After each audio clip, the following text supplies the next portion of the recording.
It's a specialist, boutique, small market. Dangers of cannabis comes from the FBI. I think every community around Australia can probably attest to that they have a real difficulty in getting governments to listen.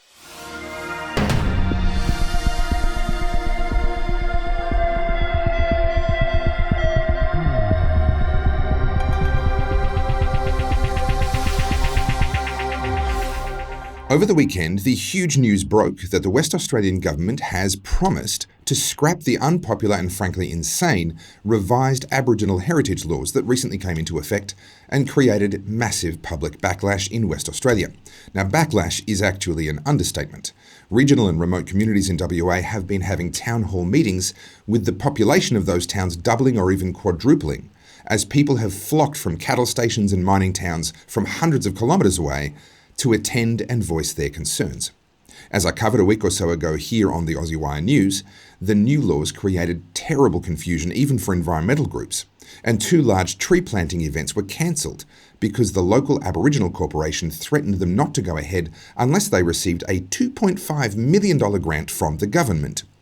If that sounds like extortion, well, for legal reasons, I'm going to have to leave it there. The public backlash was unlike anything I've seen before, far stronger even than the public backlash to lockdowns, go figure. And according to some polls, the opposition Liberal Party in WA went from a humiliating 2 seats at the last election and just 39% two-party preferred at the last poll, to the latest poll showing an incredible 54% expected two-party preferred vote, just a few weeks between those polls. And as we also reported here at the Aussie Wire, people quickly began to draw the parallels between these WA Indigenous heritage laws and the voice to Parliament. It's a comparison that the Yes campaign were desperate to distance themselves from, but the fact remains that the comparison is all too valid. So now that these awful WA heritage laws are being walked back, the Yes Vote campaign is keen to get on and talk about pretty much anything else. Things are not going well for the Yes campaign. They've managed to throw away an overwhelming lead in the polls, steadily losing ground for months now. And the most recent polls are showing that the Voice is now behind in every state. Keep in mind that polls aren't 100% accurate, and in that particular poll they didn't allow the option of being undecided, so people who answered had to make a snap decision one way or the other, possibly increasing the margin of uncertainty. But disclaimers aside, given that a referendum has to get a double majority, that is, it has to win in a majority of states and win a majority of the popular vote, this poll certainly suggests that the Yes campaign is in deep trouble. So in that context, you can understand that they would be celebrating the repeal of these WA laws that were so toxic that they actually flipped WA politics on its head in just weeks. But their celebrations will be short-lived, because just as they were cauterising the wound caused by the WA heritage laws, a new arterial bleed opened up in Victoria in the form of secretive heritage laws sneakily put in place by Premier Daniel Andrews, whose personal popularity is finally beginning to suffer after years of being untouchable. If you doubt how toxically unpopular these Victorian regulations are going to be, look no further than the lengths they went to hide their introduction. Here's a remarkably good interview by the Today Show on Channel 9 with the Mayor from Wimmera. But just to briefly summarise it, there is a lot of consultation that now has to happen between council and the land council, and that includes in the areas of planning, local laws, budgets, all these types of things. We're no longer allowed to name roads. We have to be provided with a name. A lot of this comes at a cost. We have to pay for the consultation. Yeah, but how does it wash with your community? Look, a lot of people in the community aren't even really aware of it. It's a secret deal that was sort of done back in October, and they've only just released it on a website a week ago with no public media statement or anything. No consultation? No consultation at all. There was no consultation with council, no consultation with the community or anyone. How's it happened then? There's more to that interview, of course, and we'll put the link up in the video description. But stop and think for a moment. If Daniel Andrews thought that these reforms were going to be popular, he would have absolutely trumpeted them from the rooftops. There would have been press conferences and photo ops with Indigenous elders and perhaps even a Mark McGowan-style cringy video with a translator. This is an important message to keep Aboriginal people safe. And this message is probably an important one to keep everybody safe one. You can die from the corona or get really sick.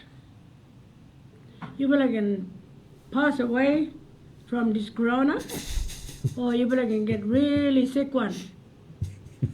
It's time to get the corona needle to keep people and country strong. Again, it's time to get them this needle, long a corona, to keep them but all the people and country proper strong one. I can't. I just can't. Is it just me, or does Mark McGowan look like he's doing a hostage video in that clip? None of that makes sense. Absolutely nothing about that. And yet Mark McGowan remained incredibly popular even after that PR disaster. So what would it take for Daniel Andrews, Mr. 120 daily press conferences in a row, to pass up an opportunity like that, to miss the chance to grandstand alongside Indigenous people, no less? What would stop him? Fear. Fear of the backlash that he knew these laws would bring. Now, we know that the Andrews government spends millions on consultants to do polling, to test messaging, to conduct focus groups, so we can be pretty sure that this fear would have been based on some data. Data showing that these reforms were not going to be popular. But instead of canning them, as any democratic government should, they tried instead to sneak them under the radar, say nothing to anyone, just put it up on a website and hope that no one would notice. And when the local councils and the affected landholders tried to kick up a stink, they were counting on people's apathy and disinterest in anything that doesn't affect them personally to ensure that that story would never get any traction outside of the remote west of the state. I mean, from the perspective of Daniel Andrews and his union heavies, anything west of Sunshine just doesn't count. So I reckon he really did think he was going to get away with it. But he didn't count on a bit of bad luck. The timing with West Australia's heritage laws hitting the headlines for all the wrong reasons could not have been worse. The WA situation, and especially the public reaction to it, shone a spotlight on the issue and guaranteed that when word got out of this secret deal that Daniel Andrews had done in Victoria's West, it was definitely going to be big news. And that isn't just bad news for Daniel Andrews, with his previously untouchable popularity now waning, and given the devastating impact of similar laws in WA against a previously untouchable government, I imagine there's some crisis meetings going on in Daniel Andrews' office right now. But it's also terrible news for The Voice. Everything they've done to sell the yes vote to the public has backfired. They started with a feel-good, low-content campaign, light on detail and heavy on the virtue signals. They were called out on that, and they had to pivot. They finally started to provide some actual information, but the more people learned about the Voice to Parliament, the less they liked it. Even the release of the much-vaunted official Yes campaign and the flyer that came with it backfired, with the popularity of the Yes vote continuing to slide despite everything from celebrity endorsements to corporate campaigns to frankly disgusting race politics and smear campaigns. All of it is backfiring. And just when the Yes campaign thought they might have caught a break in the form of the WA heritage laws being taken out of the equation, Daniel Andrews has done us all a favour and made Indigenous laws the centre of attention once again. The Australian people aren't stupid, and instinctively a majority of people understand that these state-level heritage laws are a smaller scale example of just how destructive the Voice will be. In politics, you can never count your chickens before they hatch or your votes before they're cast. But we can say that the Yes campaign is in serious trouble. If I were their strategist, I'd be asking them to pay my invoices in advance, because if the Yes campaign really does end up being the train wreck that it's starting to look like, you just know they're going to be looking for a scapegoat. I predicted early on that the Voice referendum would be pulled, that they wouldn't actually go through with a vote. It's looking increasingly likely that my prediction was wrong, with Albanese recently doubling down on following through and not even delaying, much less cancelling the vote. And whilst that does make me and my prediction look a bit dumb, honestly, I'm not even mad. At this point, I'd really prefer if they follow through with it and fail. But I want to finish with this point. I don't want the Voice to fail because I'm happy with the status quo. I'm not happy that Australians are living in multi-generational poverty. I'm not happy that violence and abuse are absolutely rife in parts of Australia, and that another generation of Australians in remote communities are being born and raised, if you can call it being raised, in these sorts of conditions. I want the Voice to fail precisely because it will not, cannot, and in fact I would argue was never intended to actually solve any of these problems. The Voice is designed to perpetuate the industry that has sprung up around helping Indigenous Australians. The power brokers within that world, the consultants and cynical opportunists, have been dining out on billions of taxpayers' dollars a year for decades, with little to nothing to show for it except for harbourside mansions and luxury cars for themselves, while the people they're helping continue to suffer. The last thing those grifters want is for the problem to be actually solved. If Indigenous Australians in remote communities were living well and no longer needed their help, then their gravy train would come to a screeching halt. But now? Well, they've overplayed their hand. They were not content only with the money. They wanted power too. And they cynically proposed yet another non-solution to the problem for the purpose of granting themselves the power they so absurdly believe they deserve. Power that once again will be good for them, but not for the people they claim to be helping. All decent Australians want to see the real problems solved, and in coming weeks here at the Aussie Wire, we're going to be talking about some of the ideas that would actually help in the real world in those remote communities. But The Voice is not one of those ideas, which is why, and you won't often hear this from me, I want to thank Victorian Premier Daniel Andrews for driving what might just be the final nail into the coffin of The Voice to Parliament. Now here's the news. We've all heard of net zero, this project, this ambitious plan to get to the point where man's activities are no longer adding to concentrations of atmospheric carbon dioxide, anthropogenic CO2. We're told that the survival of the planet depends on it. And we're told, or not so much told directly, but politicians, if you just kind of read their body language and the way they say these things, it seems like it's an easy thing. We'll just transition by 2030. It'll be no problem. It'll be no challenge at all. We'll just have more windmills and more solar farms and more batteries and maybe a bit of pumped hydro along the way, and all of a sudden, hey presto, we'll be at net zero in less than a decade's time. Well, if only it were that easy, if only such massive changes could be done on a dime. Sadly, they can't. My next guest, Simon Michaux, is someone who actually has done the research to show just how gargantuan such a transition is going to be. He's not a man who's particularly popular amongst the political set because, well, he's grounded in reality and they are grounded in politics. Simon Michaux, thank you so much for joining us here on the Aussie Wire. Hello, thank you for having me. Now, you've actually spent considerable time in Australia. Before we get to the topic at hand, are you from Australia originally? You're in Helsinki right now. We're talking to you across the world. What's your background? Right, so I was born and raised in Brisbane. Lovely. Beautiful part of the world. Western suburbs. So my basic degree is physics and geology at the University of UT. Then I went on and did some mining geology and geostatistics in a master's set, and then a PhD in mining engineering explosives. So you went from living in one of the warmer cities of one of the warmest continents on the planet, and now you're in Helsinki. Is that a step forward, or have you made a mistake in your life and you've ended up relegated to the cold? Not at all. Not at all. As for the cold, everything in Helsinki is heated. All buildings are engineered for the cold. I'm actually much more comfortable here than in Australia. Interesting. Right, because we don't get cold in winter. That'll be a very interesting point to bring up a little bit later in the conversation. Now, Simon, you're best known for your absolutely gripping work, and I want to read the title of this video here. And I apologize, I have to look off camera to read it because it's so long I cannot possibly remember it. This is a video from 11 months ago. Catchy title, The Assessment of the Extra Capacity Required of Alternative Energy Electrical Power Systems to Completely Replace Fossil Fuels. I'm actually going to put the link to that video in the description of this video because it is actually exceptional. It's an incredible lecture that you did, incredibly well researched and referenced. You put all the data on the screen. Can you tell us, what is the thesis? What is it? What is your message? What are you about?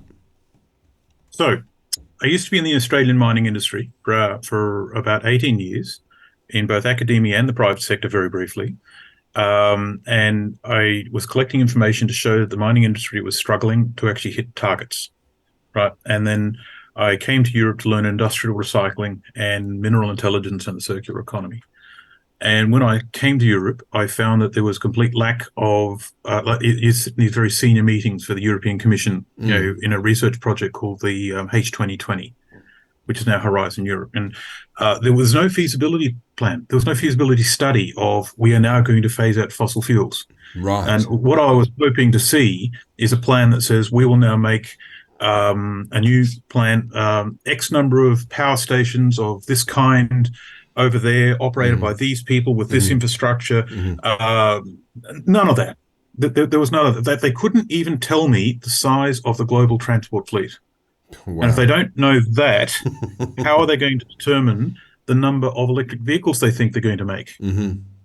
Now, down the corridor, the people who are in charge and dictating terms to the policymakers that I was in contact with, excuse me, they were under the influence of, say the managers of banking hedge funds. Right. Right. And their mandate was growth. And it was all about money and profit. And we must grow. Grow, grow, grow, grow, grow. We will see more complexity, more stuff, more consumerism. We're going to make a lot of money. We'll be very rich. Thank you very much. Right. That's and so the whole mandate for the previous 20 years of work for me was showing that we are about to go into that very difficult phase that was predicted by the Club of Rome in 1972, where society changes and it comes down to what you might call limits to growth of resource materials being extracted. So while I could understand that abstract concept, right, it was useless. You're not going to convince anyone with such an abstract idea.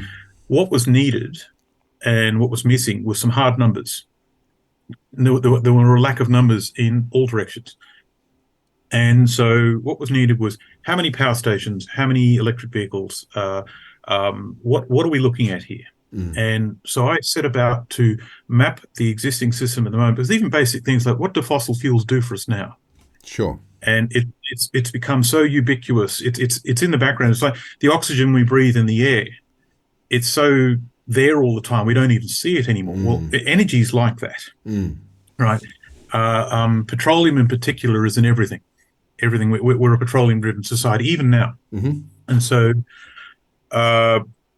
there was a general lack of understanding of what fossil fuels was actually doing for us and how dependent on it we were. And there was even a massive lack of understanding of the fact that we consume minerals from the mining industry. And in Europe in particular, we don't do any mining at all. Wow. Right. We buy metal off the market. We buy finished goods off the market. Mining happens somewhere else and it's considered dirty, unclean, and unenvironmental. How dare you suggest we're going to do more mining? And that's the general feel here. And so I actually want to sort of go out there and put some numbers on the ground to actually show, well, first of all, what do fossil fuels do for us now? A lot. Second of all, if we were to phase out fossil fuels, what would it take?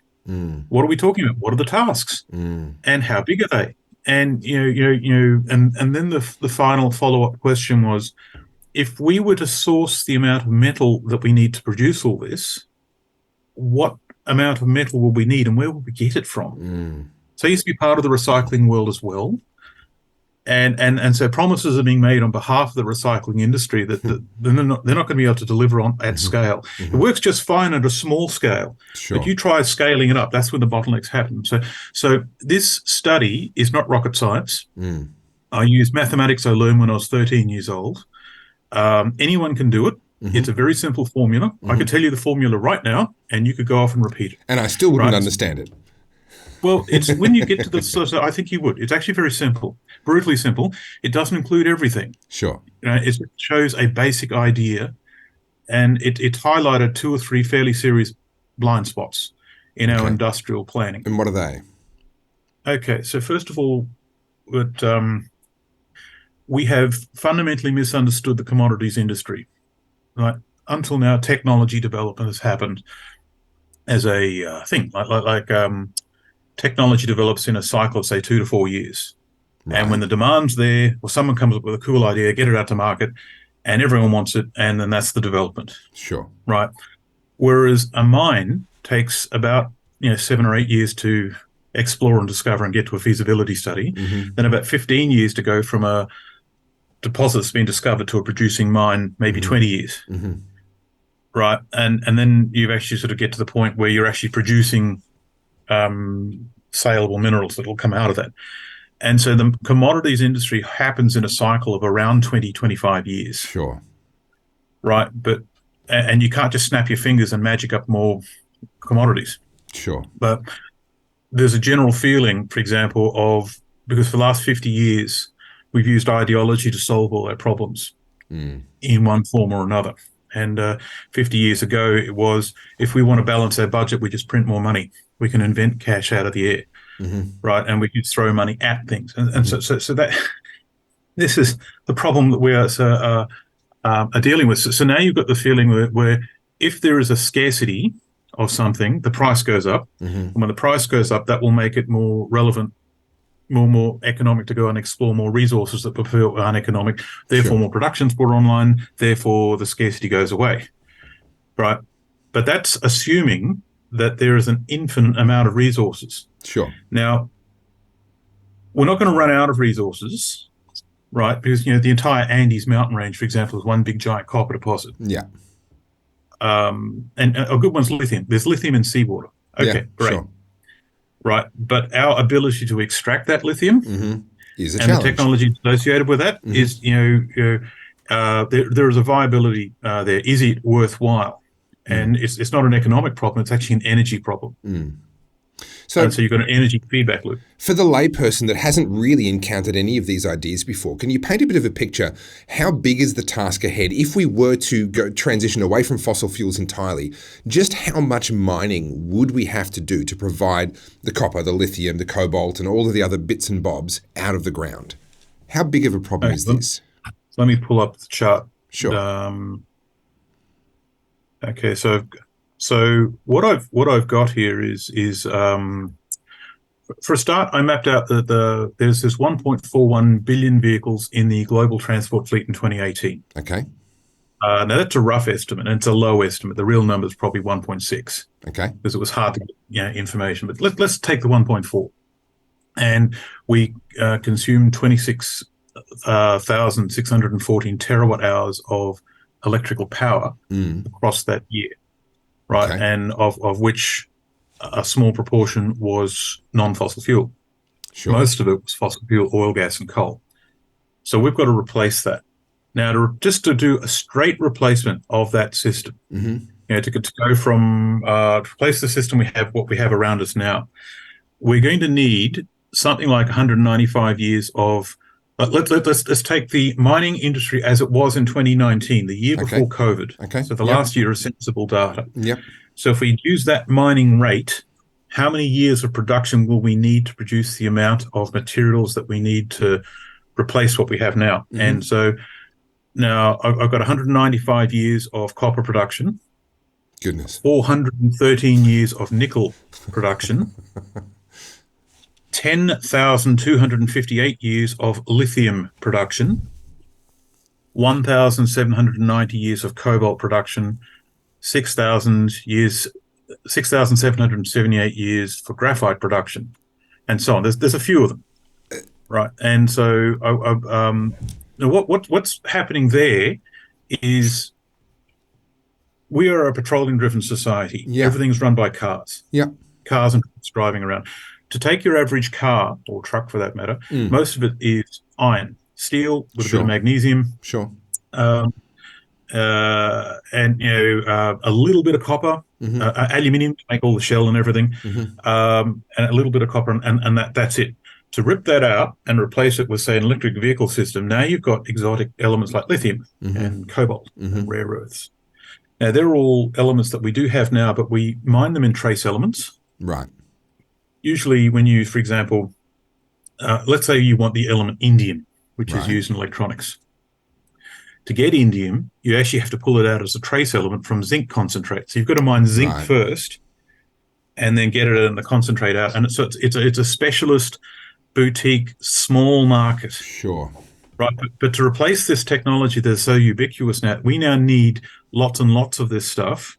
And so we're going to take elements that are relatively small trace element volumes now, and we want to mine them like copper and steel. And so that's, and then so if we were to actually force the existing mining industry to ramp up, we're talking like several thousand% expansion. And the information I've got is the mining industry is not going to be able to do that. So can I just make sure I'm understanding you correctly? If I'm understanding correctly, what you're saying is that in order to achieve what our politicians, our political class, are saying we're going to do by 2030 or maybe 2050, in 5 to 25 years' time, we will have achieved an increase in our mining capacity of a factor of orders of magnitude in how much we can mine. We then also have to be able to process that, manufacture that, distribute that, get it out to where it's actually going to be used. And that's in the context, as you pointed out earlier, of a commodities industry where it could take 25 years just for a new mine to come online, much less for the entire process to unfold. Yeah, correct. So the first bottleneck we hit is actually not mining. It's the ability to smelt and refine metal and then produce it into something useful. Yeah. Now, 50, 60 years ago, every continent had roughly the same capacity in terms of production and smelting. But now all of that's been cleaned out and it's been concentrated into one area, Southeast Asia, China in particular. Sure. Right. Now, so we don't have these systems anymore. So we've got a number of problems.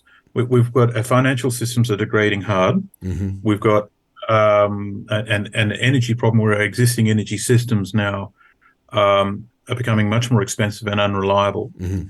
Right. And so our idea now is to transition to a new system, but we've wiped out our ability to do any industrial services. So we're dependent on a market-based environment with a country that we don't like and we like to economically sanction, and we are now just lining up a large-scale conflict. Yeah. So it's is it flamboyantly stupid, or did they mean it? Well, that's the million-dollar question. But Simon, you've painted a really grim picture when it comes to this green energy revolution. As I said before, I'm going to put the link to this video. I've got it up in front of me on the laptop here, this incredible presentation that you did that really spells it out. How is it, given that the data is so clear, how is it that our politicians can grandstand and make these promises and get away with it? Let's see. So we're back to ideology, I think. Mm-hmm. We solve our problems with ideology. If we make a statement, it's true. Therefore, we can ignore the negative things. I found personally, for example, when I actually talk to people around me and when I present stuff, there is a very significant pressure, and it's a self-censorship of not to say anything negative. Right. And they say, when you go on stage, don't say anything negative. Yeah. And I've seen that in Australia. I've seen it in Europe. I've seen it in the United States. Yeah. Right. So we tend to, anything that might suggest that it's going to cost money, or, our markets might not be so good, or we won't make so much, there might be a bit more unemployment. No, shut your mouth. Don't say anything like that. We don't want to hear it. Yeah. Right. And so there's a general, and so when there's a fundamental problem that's been there, invisible all along, it's like rising like a tide, we refuse to see it. You remember that movie, Don't Look Up? Haven't it's actually seen a very it, gotta be honest. It's a very clever satire. Right. An asteroid is approaching Earth and it's going to hit Earth, and they find it. And the response of politicians is to have a PR campaign that don't look up. I've got to watch it now. I had no idea. It's actually very, very funny. Yeah. But it's transferable to any of the macro scale challenges that we face at the moment. And even in the environmental crises that we are facing at the moment, I think they've got the wrong end of the stick in terms of they're focusing on the wrong thing. Okay. And so we're flogging ourselves chasing something that in the end I think is actually not going to be that meaningful. Well, Simon, that actually sounds like a conversation I'd very much love to have with you, but it's outside of the scope of the Aussie Wire because we've gone well over the 7-minute target. I've loved this conversation. Oh, this shit. No. This has been actually really, really thought-provoking. There is an enormous amount of depth to your work. I know that from watching your videos, and I can see it again in this conversation that we've had. So I'm going to call time for today, but Simon, I would love to schedule a longer chat, a slow chat with you at some point in time. Yeah. But for today, Simon, thank you so much for coming on the Aussie Wire. Okay, so, you're welcome. If you're enjoying the Aussie Wire news, can I urge you to please head on over to theaussiewire.com and join our email list. Social media platforms are fickle, as I'm sure you know, and joining our email list makes sure that we can keep in touch no matter what. We usually send out just one email per week, sometimes two if there's something important, so we don't spam you, and we will never share your details with third parties. So head on over to theaussiewire.com, check out our blog while you're there, and be sure to sign up for our emails. Well, as I say ad nauseum on this show, I am a libertarian. Why do I keep saying it? Well, because most people don't know what it actually means and get really, really confused when you are in favour of things like drug decriminalisation, but also against things like wars, but also in favour of reduced regulation on big business, etc., etc. It gets very confusing for a lot of people. One particular topic that really hit the news about a month ago was a very real push to decriminalise marijuana, something that I am today very much in support of. Rewind to 10 years ago me, and that was a very different story. We can talk about that in a minute. But one of the MPs that's a part of this push is the MP, Dr. Brian Walker from Western Australia. He's a member for the Legalised Cannabis Australia Party. Dr. Brian Walker, thank you so much for joining us here on the Aussie Wire. A pleasure. What do you read as the public mood regarding marijuana decriminalisation? I know my audience is going to be very split on the issue. I used to be completely opposed to the idea of decriminalising marijuana. I now recognise that I was completely wrong on that, and I'm fully in favour of decriminalising it. What do you read as the public mood? Is this the right time for that push to be happening? I do think it is. According to our statistics, about 79% of our population in Western Australia is in favour of at least decriminalisation of cannabis. A lesser amount is actually in favour of legalising. And I think what we need to do is to get a firm understanding of what does it actually mean. Why would this be a good idea? Because people who are against would be saying, well, it's a dangerous drug, and that's patently wrong. But what we need is to educate people what's actually going on. And that's an exciting step in the future. Well, can you help me to break down then, what do you see as the distinction between decriminalisation versus legalisation? I don't think that's something I've really heard people discuss in the past. The advantage of legalization is that you can actually regulate. We have a law which says from the age of 18, this can be taken, like alcohol, for example. It also means you can regulate that minors under 18 do not have access to cannabis, which is actually very sensible because the growing brain doesn't need alcohol, doesn't need cannabis. And that's, unless it's very specific circumstances, then we can talk about it. But that's prescribed. The recreational is very, very different. So looking after our minors, that's a very important aspect of legalizing. Decriminalizing is something entirely different. It simply means the police are not going to arrest you for actually taking part in recreational use of whichever drugs. No, you might think, and I might have agreed with you a few years ago, that that is actually quite a bad thing to do. But actually, it's not true. If you look at the example in Portugal, for example, with decriminalizing of all drugs, including the ones I detest, we find that the gross domestic product goes up, crimes go down, deaths go down, suicides go down, alcoholism goes down. The policing itself takes on a different attitude, not of prescription, but of actually helping the weaker in society. So the police force actually changes for the better, I might add. So decriminalizing certainly has a lot in favor of it, but it does mean that those who are underage and shouldn't be taking these have less of a barrier to using it. Sure. So I was raised as a conservative, and I really was a cookie-cutter conservative. Ironically, in my youth and into my 20s, the person that I knew who was most staunchly opposed to the legalization of marijuana was, in fact, the heaviest marijuana user that I actually knew over that part of my life. And she was absolutely opposed to the idea of it being decriminalized on the basis that she knew, despite the fact that she used it, that it had a very negative effect on her mental health. There are people who have concerns about mental health impacts, and there does, and correct me if I'm wrong, there does appear to be some research that would indicate that for people that are perhaps, whether it's borderline personality disorder or various other sort of marginal mental states that people can find themselves in, that marijuana can be very detrimental under those circumstances. What does the research tell us about the mental health aspect of decriminalising or even legalising marijuana? That's a very interesting question. The actual concept about the dangers of cannabis comes from the FBI in the 1930s when they tried to scare people, frighten people away from using cannabis. Why did they do that? Well, they wanted permission then to attack the blacks, the Hispanics in the southern states of America.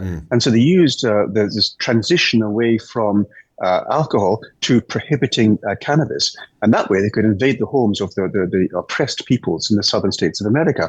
And since then, it's been used as a political tool. So the concept here originally started as a racist, xenophobic attempt to support political doctrines. Now, it's true that giving cannabis to those who are predisposed to mental health disorders, that could be an issue. The jury is still out on that. Okay. However, if you look at cannabis as a substance causing risks of psychosis, That has been looked at, and yes, it does have a slight increase, but I'll tell you what, there's a bigger increase if you smoke tobacco, and there's a much bigger increase if you drink alcohol. Those two are far more important when it comes to causing psychosis than cannabis. So of the three, cannabis is the safest. Well, clearly, given that I smoke cigars and drink whiskey at the same time, I must be at some level of extreme risk. Now, you raised the prohibition of alcohol in the US, and I think this is a piece of history a lot of people don't know. I do understand that history that you've mentioned with the FBI. It was a tool that was useful to them for targeting minorities that they wanted to target for a range of reasons. But also, the way it emerged out of the collapse of the prohibition of alcohol. Let's not forget, the prohibition of alcohol is what led to the rise of organised crime in the US. It's what makes organised crime syndicates very, very profitable, is that they are willing to take the risk of supplying something that the government has banned. To what degree has the prohibition on drugs generally, but cannabis specifically, contributed to things like organised crime and etc. in our day and age, given the example that we know from the 1920s in the US? That's a fantastic question, and the answer is it's contributed hugely. We have abrogated responsibility for managing cannabis and given it to the hands of criminals, and that is never a good idea. Secondly, prohibition has never actually functioned in any area. There are areas where we have stopped production, for example, barbiturates, but we've replaced that with benzodiazepines because the barbiturates killed people. Benzodiazepines kill less people. It's still a very dangerous drug, but this is one example, not of prohibition, but of just a moving on to a different form of drug. Same thing for leaded petrol. That was stopped, and unleaded petrol became normal. Prohibition always comes with negative consequences, and generally an increase in crime and other consequences too. And it's also a failed war. It has never ever been successful, and it's failing now, and it will continue to fail in the future. So the question is, how much are we putting in the way of resources into prohibiting the drug, and how much are we denying ourselves an increase in our benefits simply by not using a very healthy healing herb? And in fact, we could actually save quite a lot of time, effort, and money if we simply allowed cannabis to be legalized. I put out a paper about 3 months ago, an economic paper researched by the University of WA, which showed very clearly, with extremely conservative figures, extremely conservative, that we would have a $1.25 billion 4-year forward estimates profit if we legalized cannabis. That's incredible. Now, everything that you've said there checks out as far as my understanding of the subject. Not that I'm an expert, but I'm a recovering conservative, and so much of what you've just expressed there is in line with the research that I've found. So one of the things that concerns me then is that this effort to now legalise or to decriminalise at the very least marijuana in multiple different states appears to be doomed to fail if it hasn't already. I'm not actually across exactly where things are at. So as I understand it, legislation was introduced in 3 states with the full expectation that it was not going to attract support from the Liberal or Labor parties, and without such support, it really was doomed to fail. Can you bring me up to speed? Where is that up to, and what can we expect going forward? Well, in New South Wales and Victoria, the legalised cannabis party in the upper house does have a controlling influence.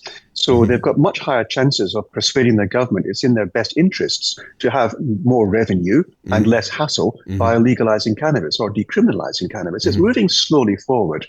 In Western Australia, we've got a very predominant Labour Party for the moment in both houses of Parliament, and therefore, although their state Labour Party policy is to decriminalise cannabis, at the moment, at cabinet level, it is not discussed. So I don't anticipate any change, real change, until the next Parliament, when we have a much larger crossbench provisionally.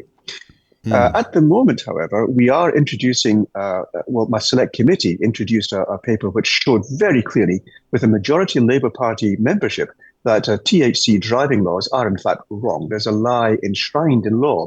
And I'm hoping very much to hear that the government's going to respond to this on the 8th of August. And if they then agree that this, one of many recommendations, is to be supported, then we have the foundations for removing at least one completely incorrect law and freeing up the use of cannabis, safe use of cannabis, while driving. And that, in turn, would allow us to look at work, for example, on the mines with the presence of cannabis in the system, provided you're not impaired. Well, look, this is a very big topic, and unfortunately, the nature of the format here at the Aussie Wire is we only have so much time. But Dr. Brian Walker, thank you so much for your time, for your expertise on this topic. I find it fascinating. As I say, it's an area where I've changed radically in the last 10, 15 years, and I know there's a lot of other people making that same journey right now. So, Dr. Brian Walker, thank you so much for joining us here on the Aussie Wire. My pleasure. Our insiders get free giveaways, discounts, and exclusive content. For example, on Thursday this week, I'm hosting an Ask Me Anything session exclusively for our insiders. You can become an insider by financially supporting us on our locals page. Go to the aussiewire.locals.com/support, link in the description, and become an insider today so that you can join the Ask Me Anything on Thursday. Here at the Aussie Wire, our mission is to be your connection to the truth. That means that sometimes the stories we bring you aren't our own. We are connecting you to someone else who's brought an amazing story. Now, unlike other news channels that'll just rip off somebody's story and pretend it was theirs, we actually like to connect you to the people that bring you the stories. And that means introducing you to some of the people that are doing really good work in independent media. Today, I want to bring back Lloyd Polkinghorne. I spoke to him a few weeks ago about the situation with water in the Murray-Darling Basin. But actually, Lloyd is a man of many talents and wears many hats. And I want to talk to him today about the Barham Bridge newspaper. Lloyd, thank you so much for coming on to the Aussie Wire once again. Thanks, Topher. Thanks for having me. Now, the Bridge News is something that anyone that doesn't live in the area will have never heard of. This is a classic kind of local community newspaper, community news service. But you've really brought a lot of passion to this project, and I'm getting ahead of myself. Let me go back a little bit. What possessed you? Why would you be crazy enough to want to go into independent local news? Are you trying to go bankrupt? Is that your mission in life? No, I'd prefer not to. But anyway, what will be, will be. Yeah, the newspaper sort of, I don't know, it's not somewhere I ever thought I'd be. And life quite often throws you some curveballs, and for me, it was a brain injury. So Oh, wow. I was actually farming on a property at Moolameen, family farm, and I suffered a brain injury, and I had to leave the farm, and I sort of lost, a lot of my identity that I thought I was a farmer. I was involved in some organisations and advocacy groups, and then that all stopped, and I basically ended up in bed for 4 years while they tried to work out what was wrong with me. And and then the newspaper came up, and while I wasn't well enough to operate it in the first little bit, it was sort of an opportunity for me to advocate or hero the things that were happening in our district, because there's so many government policies that actually have real life, tangible impacts on the community on the ground, and their stories sort of don't get told. They, if you've got a regional news or a national news, they look at the high level. They quite often run off just the press release from the government department. Sadly, but when you yes. actually are on the ground, you go, this doesn't reflect anything that's actually happening. Yeah. Now, we saw a couple of weeks ago the cancellation of the regional Commonwealth Games. Now, I'm no fan of government spending on sports, so to be honest, I kind of feel like Daniel Andrews finally made a good decision in his life, just for the wrong reasons and at the wrong time.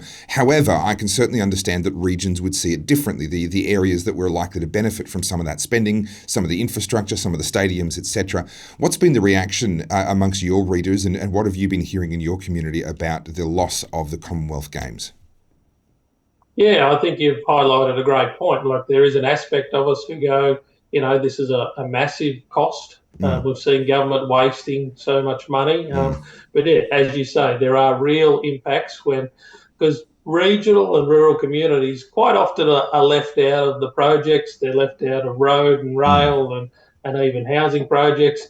And then when we get something like the Commonwealth Games, yes, that is an opportunity to actually inject some capital and some economic stimulus, whether that be through tourism or sporting events, back into the community. So, yes, there's both sides to it. And I think everyone just wants, a prosperity for their region wherever they are. Sure. And good governance is critical to that. Well, you represent your local community with the Bridge News. I go nationally and internationally, not to a huge audience at this point in time, but we do at least reach people all over Australia. If your readers and your community could bring one message to Australia that they just need the rest of Australia to hear and to understand about the issues that they face, what would be the top issue, the number one issue that they would want you to put forward? I think the top issue is the need that we have honest, ethical politicians who are actually working for the betterment of the country. So our communities have faced several challenges that have been led both federally and at a state level. So Murray-Darling Basin Plan is a key one. The Warcool Shire, the former Warcool Shire, lost 70% of their employment during the implementation of that. Yeah, wow. So you imagine a city you go into and you take 70% of the jobs. Yeah. You know, that affects schools and hospitals. And the other one we're facing now is the V&I West project, which is the giant transmission lines that are set to come through our region. So, and that will have huge impacts to farmers and also our ecology, lots of endangered species, and we live on a floodplain here. So they're actually going through a lot of the country that flooded just less than 12 months ago, so late 2020 when we had massive flooding here. So, and you know, for communities, I think every community around Australia can probably attest to that they have a real difficulty in getting governments to listen, but also governments to act on the concerns they raise. So I think wherever you are in Australia, people need to get involved in politics, whether it be local or state or federal, and actually hold them to account. We don't tolerate it in small business. If someone treated you the way the politicians do, you wouldn't deal with them. Yeah. Unfortunately, we don't have much choice when it comes to governance, and they're making decisions that affect us as well as the next generations. Yeah. No, well said. I couldn't agree more. Now, that power line issue is honestly one that I don't have my head around very well. So you know what, Lloyd, I look forward to getting you back on the Aussie Wire at some point in the near future to bring me up to speed with what's going on with these power lines. This is, of course, a necessary part of the network upgrade in order to be able to incorporate all of these windmills and the remote, unreliable sources of energy that we seem to have fallen in love with recently. But that's a story for another time. Lloyd from The Bridge News, thank you so much for coming on the Aussie Wire. Thanks, Topher. Thank you for watching the Aussie Wire News. If you're enjoying what we're doing, can I ask you to please help spread the word? We're biased, of course, but we think we've got a pretty good thing going here. But most Australians have no idea that we even exist. You can help to change that by spreading the word and by interacting with our social media channels so that our posts reach more people. And if you'd like to support us, then you can become an insider, a financial supporter. In return, you'll get access to our giveaways, our insiders community, and our exclusive content, such as an Ask Me Anything session this Thursday evening. We release new episodes of the Aussie Wire News every Tuesday and Thursday. You can catch up on past episodes at theaussiewire.com, and while you're there, be sure to read our blog and join our email list. I'm Topher Field, and this is the Aussie Wire.